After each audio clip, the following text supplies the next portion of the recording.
नमस्कार दोस्तों, आप सभी का कुछ बातें बातें में स्वागत है दोस्तों। दोस्तों, अगर वीडियो अच्छी लगे तो लाइक शेयर एंड सब्सक्राइब अवश्य करें।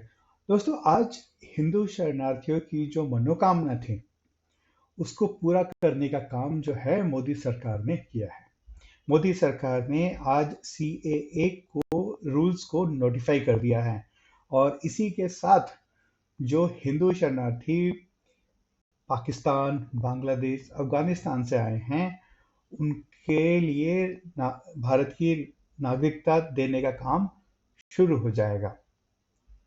और इसके साथ ही जो हिंदू शरणार्थी इन देशों से आए थे उनको एक सम्मानजनक जिंदगी जीने का अधिकार भी मिल जाएगा। क्योंकि दोस्तों, बहुत सारे हिंदुस्तान में बहुत सारे हिंदू रिफ्यूजीज जो वहाँ से बांग्लादेश इन सब जगहों से आए हैं वो एक शरणार्थी कैंपों में रहते हैं जहाँ पे कि उन्हें किसी भी तरह की सहूलियत नहीं मिलती है। मैं कहूँगा कि भारत की दूसरे राज्यों की या फिर भारत सरकार, ठीक है, वो रोहिंग्या मुसलमानों या फिर बांग्लादेशी मुसलमानों को जितनी तत्परता से उन्हें सुविधाएं देती है वैसा कोई भी तत्परता देखने को नहीं मिलती है जब हिंदू शरणार्थियों की बात होती है। तो आपने कुछ साल भर पहले सुना होगा कि भाई हिंदू शरणार्थी जहाँ पे रह रहे थे जयपुर के पास में, उनके घर उनकी जो बस्तियां थी उनको तोड़ दिया गया, बुलडोजर से ढा दिया गया। ऐसी हिम्मत जो है ना देश में, रोहिंग्या शरणार्थियों के जो उनकी जो बस्तियां बनी हैं उस पे बुलडोजर चलाने की हिम्मत किसी की भी नहीं होती है, चाहे वो बीजेपी की सरकार हो चाहे विपक्ष की सरकार हो, किसी की भी हिम्मत नहीं होती है। इनफैक्ट उनको as a vote bank use किया जाता है। उनको उनको आधार कार्ड बनवा दिया जाता है, उनके वोटर आईडी कार्ड बनवा दिए जाते हैं और एक तरह से उनको डेमोग्राफी चेंज करने के लिए इस्तेमाल किया जाता है। आप बंगाल में देख लीजिए, चाहे आप जम्मू में भी देख लीजिए, चाहे आप रिसेंटली जो हिमाचल प्रदेश में जो दंगे हुए थे वो भी इसी रोहिंग्या शरणार्थी और साथ साथ में बंगाली जो लोग बांग्लादेश से जो आते हैं आके वहाँ पे बस गए हैं। और ये भारत के आपको विभिन्न इलाकों में मिल जाएंगे, चाहे वो केरला में हो जहाँ वहाँ पे जाके वो बंगाली हिंदू या फिर बंगाली मुस्लिम बन के वहाँ पे काम करते हैं। तो ये सारी चीजें होती हैं, ये सबको पता है। इसके इस एक घटना से दोस्तों, ठीक है ना, उन हिंदू शरणार्थियों को एक समान की जिंदगी जीने का अधिकार मिल जाएगा जो कि अफगानिस्तान, बांग्लादेश, पाकिस्तान से बचकर आए हैं, मतलब एक तरह से नरक से निकल कर आए हैं। और उनको नागरिकता देना भारत का जो क्या कहते हैं उनकी मोरल ड्यूटी है। क्योंकि जब भारत को मिली थी तो भारत का विभाजन कर दिया गया था और जो वहां से जो लोग आने थे वो तो भारत के नागरिक। तो 1947 में नहीं आ पाए किन्हीं कारणों से, लेकिन अब आ गए हैं तो उनको नागरिकता देना चाहिए। और उसके साथ साथ दोस्तों देखिए, आज ये जो निर्णय मोदी सरकार ने किया है इसकी आलोचना भी हो रही है और साथ साथ में इसके पक्ष में भी लोग बोल रहे हैं। जो जिस पक्ष से आ रहा है उसकी भाषा वैसी ही है। देखिए, जो हिंदू पक्ष से आ रहा है जैसे VHP है, ठीक है, VHP जो है भारत सरकार को, मोदी सरकार को धन्यवाद कह रही है कि आपने ये काम कर कर जो हिंदू शरणार्थी जो आए हैं उनको एक अच्छा जीवन जीने का रास्ता प्रशस्त किया है।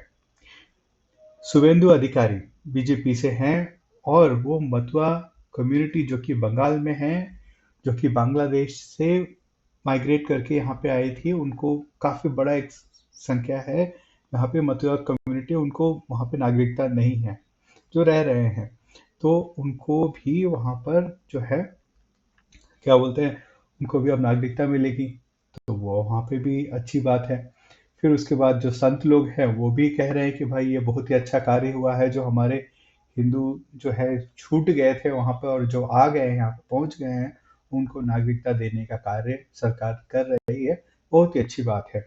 इसके साथ-साथ असदुद्दीन ओवैसी जो हैं, वो कह रहे हैं कि ये गोडसे वाली जो मानसिकता के जो लोग हैं, यानी कि मोदी सरकार जो है, वो उसी के हिसाब से कम्युनल डिवाइड कर रही है।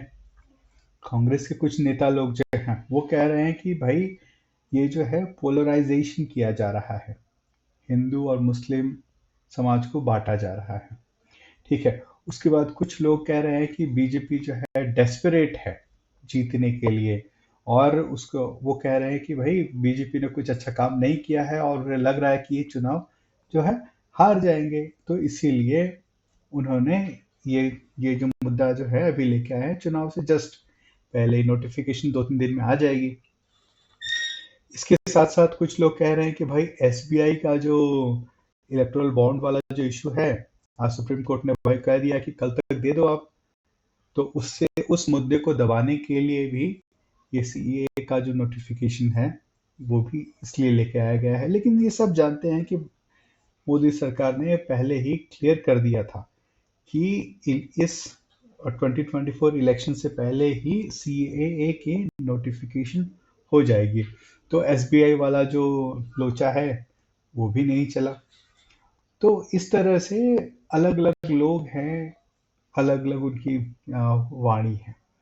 इसके साथ साथ सरकार जो है इस नोटिफिकेशन के आते ही, उत्तर प्रदेश की सरकार, दिल्ली की सरकार, आपकी आसाम की सरकार, ठीक है, ये अपने अपने इलाकों में, अपने अपने राज्यों में पुलिस को एकदम हाई अलर्ट पे कर दिया है। उन लोगों ने जगह जगह पर फ्लैग मार्च हो रहे हैं, क्योंकि सबने देखा है कि जो पिछली बार 2019 में जो सीएए के जो प्रोटेस्ट हुए थे, किस तरह के हिंसक प्रोटेस्ट थे, खासकर दिल्ली में।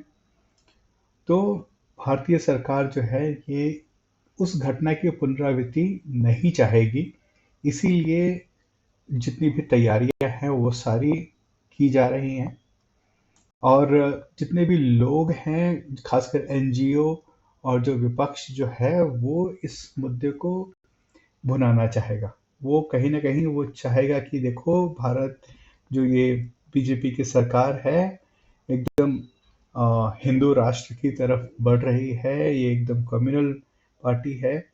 एनजीओज वाले और जो इंटरनेशनल मीडिया है वो भी अपनी अपनी बातें कहेंगे, वो भी कहेंगे कि देखो बीजेपी इतनी कम्युनल पार्टी है, और ह्यूमन राइट्स और ये सब की बातें अभी आगे कुछ अभी आपको सुनने को मिल जाएंगी। तो दोस्तों, अभी तक के लिए बस इतना ही।